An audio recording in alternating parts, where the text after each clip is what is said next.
వెంటనే గాలిని తుఫాను గద్దించవచ్చు. గద్దించక ముందు శిష్యుల్ని ఏమన్నాడు? అల్ప విశ్వాసులారా ఎందుకు భయపడుతున్నారు? ఆయన లేచి గాలిని తుఫాను గద్దించక ముందు అల్ప విశ్వాసులారా అని వీళ్ళని ఎందుకన్నాడు? మీకు అర్థమవుతుందా? మీరు బాగా అర్థం చేసుకోండి.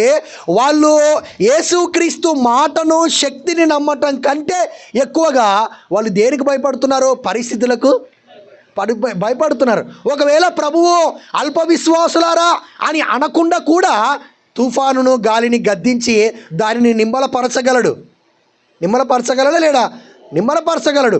తుఫానును నిమ్మలపరచడానికంటే ముందేమన్నాడంటే అల్ప విశ్వాసులారా ఎందుకు భయపడుతున్నారు అని మాట్లాడుతున్నాడు. అందుకే నేను ఏమంటున్నానంటే దేవుని నుంచి అనుభవించడానికి మనకి చాలా ఉంది.